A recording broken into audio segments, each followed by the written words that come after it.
सिर्फ अमेरिका नहीं वीर जी। ये हम लोग जी, क्या करते हैं, सोच लेते हैं भाई सिर्फ अमेरिका, अमेरिका देख लो आप, कनाडा, ऑस्ट्रेलिया, इंग्लैंड, किसी भी देश को देख लो आप। कौन नहीं कर रहा जी, है सिखों को सपोर्ट? वो सिखों को नहीं, वो मानवता को सपोर्ट करते हैं। उनको पता है मानवता कहीं बची हुई, सिक्की में बची हुई है। सिखों हुँ, ने ऐसे तो नाम कमाया नहीं भाई, एक दिन में इनका नाम हो गया। इन्होंने जी, हमेशा लोगों की मदद की है। जुल्म के खिलाफ खड़ा हुआ है सिख हमेशा। जो सच्चा सिख है ना, वो हमेशा जुल्म के खिलाफ खड़ा हुआ है। वो किसी धर्म, किसी जाति के खिलाफ कभी नहीं खड़ा हुआ है। ये धर्म की, जाति की लड़ाई दूसरे लोग लड़ते हैं। सिख जो होता है हुँ, वो इंसानियत की लड़ाई लड़ता है और मानवता के लिए लड़ता है। जी, आपने आज तक जितनी भी लड़ाइयां पढ़ी होंगी या सुनी होंगी ना, कितनी भी इतिहास उठा के जी, देख लो पूरा आज तक जितनी, चाहे रामायण महाभारत ले लो, हमेशा लड़ाई जर जोरू और जमीन के ऊपर होती है। जर सिख जोरू एक ज़मीन ऐसे पे। है जो सिर्फ मानवता के लिए लड़ते हैं। जर जोरू और जमीन के लिए जी, कभी नहीं लड़ा सिख। ये इतिहास है, ये भी एक ऐसा इतिहास है जो स्वर्ण अक्षरों में लिखा हुआ है। इसको तो सभी मानते हैं। हाँ, कोई हुँ, दुश्मन भी होगा ना, वो भी ये बता देगा सिख कभी धर्म के लिए नहीं लड़े, कभी किसी जाति के खिलाफ नहीं लड़े, कभी किसी धर्म के खिलाफ जी, नहीं जी, लड़े, कभी जी, किसी एक इंसान के खिलाफ नहीं लड़े। वो लड़े तो जुल्म हुँ, के खिलाफ लड़े। जुल्म चाहे वो हुँ, किसी ने भी किया, अब आप उसको चाहे मुस्लिम से जोड़ लो, चाहे हिंदू से जोड़ लो, चाहे सिखों से जोड़ लो, चाहे क्रिश्चियन से जोड़ लो, किसी से भी जोड़ लो, किसी के साथ भी आप उसको जोड़ सकते हो। लेकिन ये लड़ते हैं। अमेरिका कोई छोटा मोटा देश नहीं है, महाशक्ति है वो। दुनिया जी, मानती है उसको कि हाँ, अमेरिका एक सुप्रीम पावर है। जस्टिन जी, ट्रूडो ने एक बात बोल दी संसद के अंदर कि भाई जो हमारे देश के अंदर कत्ल हुआ था निजर भाई का, वो उस हाँ, हत्या नेचर के भाई का। अंदर भारत सरकार का हाथ है। उन्होंने इतना ही बोला हुँ, था। तो पूरी गोदी मीडिया, जितने चिंटू मिंटू बोलता हूं इनको, ये सभी लग गए सोशल मीडिया के ऊपर। कनाडा को बर्बाद कर देंगे, ये कर देंगे कनाडा को। उसके 10-15 दिन के बाद अमेरिका ने बोल दिया कि जो निज्जर की हत्या हुई थी उसमें भारत सरकार का हाथ है और हमारे पास पूरे सबूत है। और उन्होंने निखिल जी, गुप्ता को गिरफ्तार कर लिया था। निखिल हुँ, गुप्ता हुँ, को जैसे गिरफ्तारी का पता लगा, भारत सरकार वहीं पे डाउन, चिंटू मिंटू डाउन, गोदी मीडिया डाउन, सभी डाउन हो गए। तो क्या जवाब जी, था भारत सरकार का? भारत सरकार का जवाब था कि हम एक कमेटी गठित करेंगे और इसकी जांच हुँ, कराएंगे। कनाडा को क्या जवाब दिया? यहाँ पे जवाब देखो इनका दोगलापन कैसे होता है। ये बोलते ना बिल्कुल, एक देश एक कानून। कनाडा को तो बर्बाद करने चलती थी गोदी मीडिया। जैसे ही जी, अमेरिका का नाम आया, ये देखा वह महाशक्ति है, बर्बाद कर देंगे, प्रतिबंध लगा देंगे, तो बोले हम कमेटी बनाएंगे, देखिए इसकी जांच करेंगे। फिर भी अमेरिका ने इनको 1 महीना दिया, 2 महीने दिए, इन्होंने कोई कमेटी का कोई जवाब नहीं दिया। उठा के अमेरिका ने अच्छा, पहला प्रतिबंध लगा दिया हीरो के व्यापार के ऊपर। उसमें हुँ, 50 लाख गुजराती बेरोजगार हो गए। तब इनको खुजली हुई भाई, ये अच्छा, तो गलत हो गया। हुँ, सुप्रीम कोर्ट के अंदर इन्होंने याचिका लगाई कि गलत निखिल गुप्ता को पकड़ लिया, ये तो व्यापारी है, ये तो जी हुँ, शरीफ इंसान है, ये है। तो इन्होंने एप्लीकेशन लगाई सुप्रीम कोर्ट के अंदर। उस समय तो सुप्रीम कोर्ट ने एप्लीकेशन एक्सेप्ट कर ली। लेकिन जब अमेरिका अच्छा ने जी, दोबारा प्रेशर दिया, एक और प्रतिबंध अच्छा, लगाया, तो इन्होंने वो एप्लीकेशन हटा दी सुप्रीम कोर्ट से कि नहीं नहीं, जो निखिल गुप्ता पकड़ा उस 5 जनवरी को निखिल गुप्ता को अमेरिका ने अपने हैंडओवर में ले लिया। उसको चेक गणराज्य ने सौंप दिया अमेरिका को, क्योंकि वो अच्छा, अमेरिका, जी हाँ, जो अमेरिका की गुप्त विभाग एजेंसी होती है, उन्हीं के कहने पे निखिल गुप्ता को गिरफ्तार किया गया था कि जितनी भी गड़बड़ हुई है, जितनी भी सिखों की हत्याएं हो रही हैं या सिख आगुओं के ऊपर जो हमले हो रहे हैं, उसके हुँ, अंदर हुँ, भारत सरकार का हाथ है और ये निखिल गुप्ता पैसे देता है। जो 1,25,000 ओके, डॉलर दिए थे इसने एडवांस में, वो निखिल गुप्ता ही है वो आदमी। अब उसको अमेरिका ने ले लिया। ओके, अब अमेरिका के पास उसकी फोन रिकॉर्डिंग है, वीडियो रिकॉर्डिंग है, सब कुछ है। वो जब वो वीडियो रिकॉर्डिंग बाहर वायरल होगी, तो कहीं मुंह दिखाने लायक ये हुँ, बच जाएंगे। उसके बाद अगली बात सुनिए आप, रूस है। जी। भारत का सबसे अच्छा दोस्त आज तक रूस रहा है। मैं आपको उसी बात के ऊपर लेकर आ रहा था कि 2024 में खालसा राज की जो भविष्यवाणी है वो सच हो गई। एक और भविष्यवाणी सच हो गई। बिल्कुल। सारी जो भविष्यवाणियाँ सच होंगी। दसवें इसके पिता बारे गुरु में आप गोविंद सिंह जी बताइए कैसे महाराज ने हुई? जो लिखा हुआ है ना दसम ग्रंथ के अंदर, जो लिखा हुआ है कि रशिया जी। और चाइना तक आवे, वो ऐसे ही होगा। रशिया ने जब बोला कि यूक्रेन को हथियार सप्लाई भारत करता है, तो भारत सरकार ने हुँ। बोला नहीं नहीं, हम तो किसी को हथियार सप्लाई करते नहीं। फिर उन्होंने देखा, उन्होंने क्या जी। किया, फोटो वायरल कर दिया कि ये देखो मेड इन इंडिया अच्छा, लिखा अच्छा। हुआ है और ये आपका गोला बारूद है। 155 mm की गन के अंदर हुँ। जो गोला बारूद डलता है, वो आपका है। तो जी। फिर इनका क्या जवाब था कि हमने डायरेक्ट नहीं दिया यूक्रेन को, क्या इनडायरेक्ट दिया है? हुँ। इनको जवाब नहीं, नहीं नहीं। मिलता फिर देते समय, ये जवाब देते उसमें ही फंस जाते हैं ये। बोला जी हमने तो डायरेक्ट नहीं दिया यूक्रेन को, इसका मतलब इनडायरेक्ट दिया है। डायरेक्ट नहीं तो इनडायरेक्ट दिया है।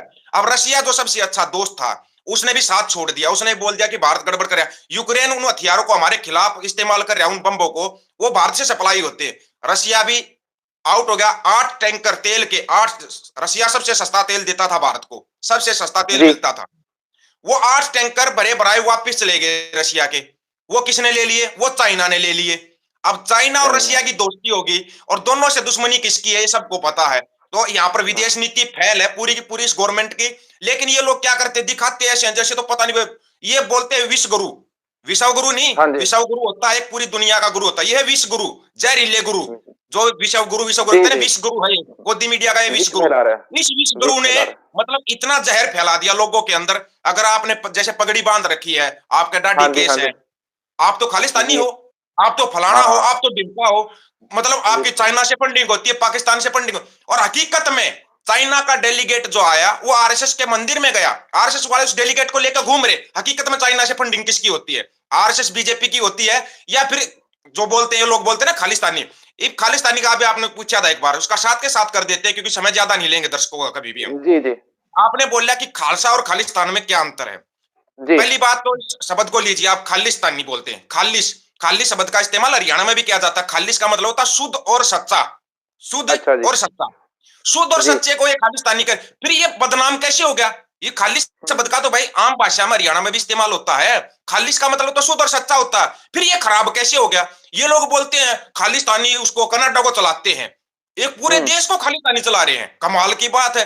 अब जब अमेरिका ने बोला तो बोल दो खालिस्तानी अमेरिका को भी चलाते हैं, बोल दो खालिस्तानी हुँ, हुँ। ऑस्ट्रेलिया को भी चलाते हैं, इसका मतलब तो दुनिया पर राज कर रहे हैं खालिस्तानी। फिर तुम्हारी औकात क्या है? तुम चाइना का चै नहीं बोल पाते और तुम बोल देते हो खालिस्तानी कर। एक और है गोबर खारिया मेजर पेजर, क्या है मेरे को नहीं पता, वो था हाँ तो जी, हाँ। लांगरी। जैसे उसकी ड्यूटी लगती थी फील्ड के अंदर, वो कभी पेट दर्द का बहाना कर लेता, औरतों वाले बहाने थे उसके पास, कभी पेट दर्द कभी सिर दर्द, जाके हॉस्पिटल में लेट जाता था वो बंदा। उसका पूरी हिस्ट्री निकाल कर रख दी थी मैंने। वो बहुत ज्यादा बोलता था, अब नहीं बोलता हो। वो क्या करता था, जैसे चाहे सिद्धू मूसेवाला है, अभी पीछे से एक सिंगर के बारे में और बोल रहा था वो, हाँ, हाँ, क्या हाँ, नाम था बिल्कुल। उसका उस सिंगर का? शायद नाम अर्श अर्श अर्श करके था शायद शुभदीप उसका है नाम। नाम शायद, हाँ, शुभदीप है शुभदीप, क्या? शुभदीप, शुभदीप। शुभदीप है, याद आ जाएगा हाँ। मेरे को। शुभदीप के बारे में बोला, ये देखो ये खालिस्तानी है, जूते पे तिरंगा टांग दिया। अरे तुम्हारे लेटरिंगों पर भगवानों के फोटो छपे होते हैं तब तो तुम्हारे कोई दिक्कत नहीं आती। तिरंगे को तुम नाली के ऊपर लगा देते हो तब कभी तिरंगे का अपमान नहीं होता। तिरंगे को तुम सही जमीन बात पर है। गिरा देते हो तब तिरंगे का अपमान नहीं होता। अगर किसी सबसे ज्यादा कुर्बानी तुम्हारा जिस तिरंगे की ये लोग बात करते हैं, जिस जी। तिरंगे के बारे में बोलते, तिरंगे का अपमान कर दिया, उसी तिरंगे को बताने के लिए सबसे ज्यादा कुर्बानियां सिखों ने दी हैं। 90% जी। कुर्बानी सिखों की है। वो ये लोग बड़ी जल्दी भूल जाते हैं। बस इनको एक शब्द याद रख, ये तो खालिस्तानी है जी, ये हरियाणा वाले बोल लेते हैं पाकिस्तानी है, और दूसरा कोई बोल ले तो वो चाइना से फंडिंग है। तुम क्या हो बे? तुम दो कोड़ी के अंधभक्त हो, तुम्हारी औकात तो कुछ है नहीं। अब जब अमेरिका ने बैन लगा दिया कि कोई भी जो गाय का मूत्र हो अमेरिका लेकर नहीं जाएगा, एयरपोर्ट पे उसको पकड़ लिया जाएगा, गिरफ्तार किया जाएगा। तो इन अच्छा, अच्छा, चिंटुओं ये को तो, नई रोक है ये कोई? हाँ जी, गोमूत्र के ऊपर रोक लगा दी। ये पता क्या क्या करते बात थे? है! वहां पे इंग्लैंड के अंदर 20 ml गोमूत्र 35 जी। डॉलर में बेचते थे, 35 डॉलर। तौबा, तौबा! गाय का मूत पीकर और बेच रहे हैं ये, कमाल हो गई यार। अब बैन क्यों लगाया? बैन की तो सुनो। उस गाय को मूत, जी। गाय के मूत को पी पी के लोग हो गए इंग्लैंड के अंदर बीमार, बीमार हो गए। सरकार ने ओह! जांच की कि वाह! इन्होंने क्या खाया पिया था, तो वहां पे पूरी जांच हुई तो पता लगा भी गोमूत्र पिला रहे थे इनको। ये लोग ये मत समझो सिर्फ अपने इंडिया इंडिया में बकवास करते हैं, ये तो पूरी दुनिया जी। में बकवास करते हैं। ये ऐसे अंधभगत है जो गंदी नाली में पैदा होते हैं, थोड़ी बारिश आती है तो ये समझते हैं हम तो हाँ, गंगा हाँ। नाली है, जाना इनको वापस गंदी नाली में ही है, रहेंगे गंदी गंदी जी, नाली जी, से जी। कभी बाहर नहीं आ सकते ये। इनकी अगर माँ बहन भी आईडी बना रही हो ना, अगर वो भी लिख देगी सिख अच्छे हैं, तो ये उसको भी हुँ। गालियां दे सकते हैं। इतनी की इतनी औकात है, इससे ज्यादा नहीं है। कभी भी तथ्यों के आधार पर ये लोग बात नहीं करेंगे, बस इनको बकवास करनी। आप बैठे हो आप खालिस्तानी हो, हम बैठ के हम पाकिस्तानी है, बस शुद्ध हिंदुस्तानी तो ये है। अब मेरे को ये बता दो हिंदुस्तान कहां पे लिखा हुआ? किसी किताब में कहीं पे लिखा हुआ हिंदुस्तान? ये हिंदू हिंदू नहीं, करके कहीं ना पर नहीं। अब आते हैं उस हिंदू राष्ट्र के ऊपर भी आते हैं। वीर आप जी, मेरे एक को, सवाल है, एक छोटा-सा जी सवाल है, एक और मैं बात आपसे पूछना चाहता हूँ। एक बॉब आर्थर था, जिसने बॉब आर्थर ने बिल्कुल, खालिस्तान के ऊपर एक लेख लिखा था, उसके बारे में बताइए। वो भी इसी के साथ जुड़ता है मसला। बिल्कुल। बॉब आर्थर ने ये नहीं कि खाली लेख लिखा, उसने यूएनओ में लेख लिख के डाल दिया, यूएनओ ने उस पे लेख को एक्सेप्ट कर लिया। आप सुनना पूरी बात को, अच्छा, अच्छा, अच्छा। यूएनओ ने वाह! उसको लेख को एक्सेप्ट कर लिया, तभी तो बॉब आर्थर का नाम ज्यादा हाईलाइट हुआ था। यूएनओ ने एक्सेप्ट कर लिया। यूएनओ के अंदर 194 देशों में से 193 देश बचे हुए हैं। अब 194 देश के ऊपर खालिस्तान का नाम आ गया, खालिस्तान का नाम आ गया तो इनको तकलीफ फिर होगी चिंटुओं को, भाई ये खालिस्तान कहां से आ गया? इनको ओके, मतलब ओके। पता कुछ नहीं है। पहले क्या था, जैसे राज करेगा खालसा बोल देते हैं, भाई खालसा जी, तो जी। राज करने के लिए पैदा होया है, इसमें कोई दो हाँ। राय नहीं है। हालांकि हम, मेरे को कोई बोलता है तू इतने तेरे को दिक्कत, तू खालसा बन जा। अबे मैं हाँ जी, खालसा हाँ हूं, जी। जो सच्चे दिल से बात करता है ना, सच्चाई की बात करता है, हर वो इंसान बिल्कुल खालसा भाई, है हमारी बिल्कुल। नजर में। हमारे, आप देखो किसी भी भगवान का फोटो उठा के देख लो आप, पुराने फोटो, अभी नए में तो पता नहीं क्या मॉडर्न बना देंगे, पता नहीं हमारे को। किसी हुँ, भी हुँ। भगवान के कहीं केस कटे हुए हैं, शिव जी ले लो, राम ले लो, कृष्ण ले लो, सभी केसधारी हैं, तो सभी के सभी बिल्कुल। सिख हैं। सभी के सभी सिख हैं। अब उनके बारे में सभी कुछ के बोल के दिखाओ, बोल के दिखाओ उनके बारे में हम्म कुछ, तुम फिर फंसोगे। साबत सूरत जो रहता है, जो प्रकृति ने जैसा हमारे को पैदा किया वो वैसा ही रहता है, और इंसान है, इंसान बन के रहता है। हर वो इंसान खालसा है जो किसी की जी बुराई नहीं करता, कभी किसी को तंग नहीं करता, हर किसी की मदद करता है, हर वो इंसान खालसा है। आप दुनिया में कहीं भी रिकॉर्ड उठा के देख लो इस चीज को। इनको अच्छा दिक्कत हो पॉलिसी जाती हम है, उसके खालसा ऊपर शब्द आइए। एक ऐसा है, पता नहीं, मेरी नहीं नहीं समझ में नहीं नहीं आता दिक्कत क्यों होती है इनको। नहीं नहीं वीर जी, आप उसका बताइए। बॉब आर्थर ने जो चिट्ठी लिखी थी उसके अंदर वो लिखता क्या था, मसला क्या शेयर कर रहा था वैसे वो? बॉब आर्थर कोई छोटा मोटा इंसान नहीं है, वो अमेरिका के हम्म, खुफिया विभाग में रहा हुआ है 20 साल तक। और अच्छा अच्छा अच्छा। अभी फिलहाल वो बंदा, उसकी 92 ईयर एज है, 92 साल का हाँ है हाँ। वो। अभी जी। फिलहाल वो, जो मतलब प्राइवेट एजेंसी नहीं होती, प्राइवेट गुप्तचर बोलते हैं जो, हाँ हाँ हाँ हाँ। सीबीआई के, लोकल सीबीआई बिल्कुल वाले, उन बिल्कुल। गुप्तचरों को तैयार करता है, उसकी संस्था है फिलहाल अमेरिका के अंदर। छोटा मोटा अच्छा इंसान नहीं है वो, इंसान जासूसों इंडिया की, में भी रहा हुआ है, हर एक देश के अंदर रहा हुआ। जासूसों की संस्था है उसकी, जासूसों को ट्रेनिंग देता है जी वो जी जी बंदा जी, आगे। आप मैंने जो ये गुप्तचर पढ़ा था लगा लो, थोड़ा सा। जासूस लगा लो, तो वो हम्म। उनको तैयार करता है। उस बॉब आर्थर ने एक लेख लिखा, अगर हमारे को जी थर्ड वर्ल्ड वार से बचना है, ध्यान से सुन लेना जी पूरी बात को, अगर कोई साथी बिछड़ जाए कहीं, अगर हमारे को थर्ड वर्ल्ड वार से बचना है तो हमारे को खालिस्तान बनाना पड़ेगा। बिल्कुल साफ शब्दों में लिखा हुआ है। अब ये आप चीज, बताओ खालिस्तान अच्छा है या बुरा है? अमेरिका का एक जासूस है जो पूरे एशिया में और यूरोप में जासूसी कर चुका है, अब वो बंदा कहता बिल्कुल है कि खालिस्तान बनाना पड़ेगा तब तीसरे विश्व बिल्कुल। युद्ध से छुटकारा होगा। और जी हाँ। यहीं पर खालिस्तान बनेगा, खालसा राज आएगा, लेकिन तीसरे विश्व युद्ध आप के बाद ही आएगा, ये देखना। अगली बात तो देखो, थर्ड वर्ल्ड वार होगा ही नहीं अगर ये लोग पहले। हम्म। फौजी साहब दा नेटवर्क लगता थोड़ा जा ड्रॉप हो गया। जी जी, वो मेरा जो डाटा डाटा खत्म हो जाता है ना, उस पे आ जाता है। अभी हम अच्छा अच्छा। बताते हैं, हम जिसको संयुक्त पंजाब बोलते हैं, महापंजाब बोलते हैं, इन लोगों ने क्या जी किया, उसका नाम पलट के खालिस्तान कर दिया। खालिस्तान, हाँ जी क्योंकि वीर जी। खालसा राज था, महाराजा रणजीत सिंह का राज था, जो आपने क्वेश्चन किया था, उसी पे आते हैं। जी खालसा खालसा की बात करते थे, ये लोगों ने क्या किया, खालसा को खालिस्तानी बोलना शुरू कर दिया। अब ये हरियाणा में अगर कोई बात उठाता खालसा की, उसको भी खालिस्तानी बोल देते हैं। मेरे को भी ये चिंटू मिंटू करते रहते हैं, ट्रोल करते रहते हैं, तू खालिस्तानी है। फिर मैं हम्म, खालिस्तानी, तो फिर पूरा हरियाणा खालिस्तानी हो गया भाई, कर दो फिर, हमारे को वापिस जोड़ दो, हमारे को तो नहीं जी चाहिए जी अलग। हम तो अलग नहीं होना, हम जोड़ने की बात करते हैं। इन लोगों की क्या नीति बनी हुई है, नीति है इनकी, जी। इनकी नीति और नीति दोनों एक, ये लोगों को तोड़ो, फूट डालो, राज करो। ये अंग्रेज समझते हैं अपने आप को, काले अंग्रेज। और गोरे अंग्रेजों को भी किसने भगाया था? खालसा ने। काले अंग्रेजों को कौन भगाएगा? खालसा। खालसा खालसा तो मेरे बताएगा। भाई ने पैदा ही राज करने के लिए हुआ है, क्योंकि जो जी जी। दशमेश पिता गुरु गोविंद सिंह जी महाराज ने जो थापड़ा खालसा के सिर पर रखा हुआ ना, ये हम्म। सरदार जी बोलते हैं हमारे को, हम बोलते हैं सरदार जी, ये कई बार बोलते हुए सरदार, सरदार बोलते हैं। हाँ हाँ। सरदार शब्द होता क्या है पहले ये बताओ मेरे को। सरदार जो कबीले होते थे पहले, कबीले, कबीलों में एक ही आदमी सरदार होता था। और आप यहाँ पे जो देखो, गुरु मुखी नानक ने आप होता था। सबको सरदार बना दिया, बिल्कुल बिल्कुल, कबीलों का एक मुखी होता था, उसको कहते थे सरदार। उसको उस सरदार बोलते थे। अब गुरु नानक, रिस्पेक्ट से वो नाम लिया जाता था, रिस्पेक्ट से बिल्कुल कबीले के मुखी का। बिल्कुल।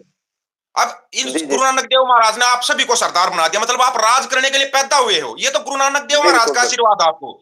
और जी जी। दशमेश पिता गुरु गोविंद सिंह जी महाराज ने आपको लड़ना सिखा दिया कि कैसे लड़ना जुल्म के खिलाफ। कभी कोई युद्ध नहीं आ रहे, वो चमकौर का जी युद्ध जी आज जी। भी लिखा हुआ है इतिहास के अंदर, चमकौर के अंदर कितने अफगानी आए थे, कितने, और उसके अंदर भी धोखा किसने दिया था? तुम्हारे इन्हीं पहाड़ी राजाओं ने। आटे की गाय बनाई, अब ये देखना है गाय का हिंदू धर्म का कैसे इस्तेमाल करते हैं। आटे की गाय बनाकर इन लोगों ने कसम खाई थी कि गुरु महाराज हम आपके साथ धोखा नहीं करेंगे। इन्होंने फिर भी धोखा किया, फिर भी हम्म। धोखा किया इन लोगों ने। मतलब धोखेबाजी इनकी नस नस के अंदर है, इनकी नस्लों के अंदर और है। जी साहब, एक छोटा सा सवाल बेसिक अपने देश की राजनीति के साथ जी संबंधित है। आपका राजनीति के अंदर काफी अच्छी पकड़ है, थोड़ी बहुत पकड़ है आपकी, मुझे पता है। जी आप मुझे ये बताइए कि देश के अंदर जो सिलेंडरों की और घर घर जाके वो 500-700 का राशन दे रही है, ये आगे जी। जाके जो मुफ्त वाला कांटा है लोगों के अंदर कितना गहरा चुभेगा, कुछ बताएंगे आप? सरकार जिस प्रकार से ये आजकल इतना वोट ले गहरा रही है। चुभेगा, जैसे चलो सरकारी आंकड़ों पे बात करते हैं, हम अपने पास से कुछ नहीं बोलेंगे, हाँ सरकारी आंकड़ों पे बात करते हैं हम। जी। मोदी साहब 80 करोड़ लोगों को घर बैठे खाना खिला रहे हैं। हमारे हाँ माननीय विश्व गुरु साहब विश्व 80 गुरु। करोड़ लोगों को खाना खिला रहे हैं। अब वो जी लोग क्या है, फ्री की आदत होगी उनको, भाई फ्री में मिलता हाँ अनाज, फ्री में कुछ नहीं जी। मिलता, ये जाता तुम्हारी जेब से ही है, लेकिन इनको पता नहीं किस रूप में जाता है, इनको ये हाँ नहीं हाँ। पता है। महंगाई की तरफ ये लोग देखते नहीं।